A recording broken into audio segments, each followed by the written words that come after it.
Pepsi को आज दुनिया की मशहूर तरीन प्रोडक्ट में से एक है।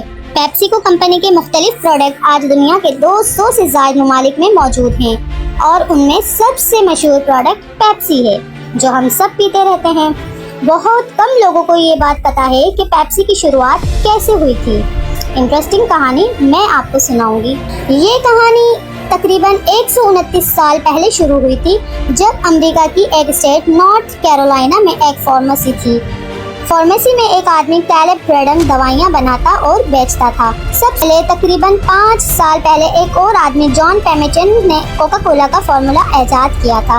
जॉन एक फार्मासिस्ट था, यानी दवाइयाँ बनाने का काम करता था और कोका कोला उन दिनों काफी मशहूर हो गई थी। अब कोका कोला की कामयाबी को देखते हुए कैलेब ब्रेडन ने सोचा कि उसको भी अपनी फार्मेसी में इस तरह की एक सॉफ्ट ड्रिंक बनानी चाहिए। 1893 में ब्रेडन ने अपनी फार्मेसी में पेप्सी का फार्मूला ईजाद किया। उसने उसका नाम ब्रेड्स ड्रिंक रख दिया। उसमें चीनी, पानी, कैरेमल, लेमन ऑयल और कोला नट्स और कुछ दूसरी चीज़ों का इस्तेमाल किया था। दोस्तों, ब्रेडन की ये ब्रेड्स ड्रिंक लोगों में काफ़ी मकबूल होना शुरू हो गई थी। उस वक्त उसने पेप्सी को खाना हजम करने वाली एक सोडा सिरप की हैसियत से मुतारिफ करवाया था। उसने ब्रेड्स ड्रिंक को डाइजेस्टिव एड की हैसियत से बेचना शुरू किया था। कहा कि ये सिरप खाना खाने के बाद उसको हजम करने में मदद देता है। लेकिन ब्रेड्स ड्रिंक की मकबूलियत को देखते हुए उसने उसको एक दवाई की बजाय एक सॉफ्ट ड्रिंक की हैसियत से ही चलाने का फैसला किया और उसने इसका नाम ब्रेड्स की बजाय पेप्सी कोला रख दिया। दोस्तों, अगले 10 सालों में ब्रेडन की पेप्सी कोला कई फार्मेसीज में बिकना शुरू हो गई और 1910 तक यानी 17 सालों में पेप्सी अमेरिका के 24 शहरों में बिकना शुरू हो गई थी। 1917 में मशहूर कार रेसर ड्राइवर बेरनी को पेप्सी का ब्रांड एम्बेसडर बना लिया और पेप्सी कोला आहिस्ता आहिस्ता पूरी दुनिया में मशहूर होना शुरू हो गई। लेकिन फिर पेप्सी के हालात अचानक खराब हो गए। हुआ कुछ यूं कि पहली जंगे अजीम यानी वर्ल्ड वॉर शुरू हो गई। अब ब्रेडन ने सोचा कि जंग की वजह से पूरी दुनिया में चीनी की शॉर्टेज हो जाएगी और उसकी वजह से चीनी बहुत महंगी हो जाएगी। इसीलिए और उसे क्वांटिटी में चीनी महंगे दामों खरीद ली ताकि जंग के दौरान पेप्सी बनती रहे और उसे कोई मसला ना हो। उसने अपना बहुत सारा पैसा चीनी खरीदने पर लगा दिया। लेकिन उसके वहमो गुमान में भी ये बात नहीं थी कि वर्ल्ड वॉर 1 के दौरान चीनी की प्राइस दरअसल कम हो जाएगी। अब ब्रेडन के पास बहुत ज्यादा क्वांटिटी में चीनी मौजूद थी जो उसने महंगे प्राइस पर खरीदी थी। उसको बहुत ज्यादा नुकसान हो गया और उसके हालात बिगड़ना शुरू हो गए। यहाँ तक कि पेप्सी कोला 1923 में बैंकक्रप्ट हो गई और कैलेब ब्रेडन जिसने ब्रेड्स पेप्सी ईजाद की थी उसके हाथ से पेप्सी का कंट्रोल निकल गया। उसके बाद पेप्सी कोला में मुख्तलिफ लोगों ने इन्वेस्ट किया लेकिन पेप्सी का ग्राफ नीचे ही जा रहा था। लेकिन फिर 1931 में उसको एक कंपनी ने खरीदा।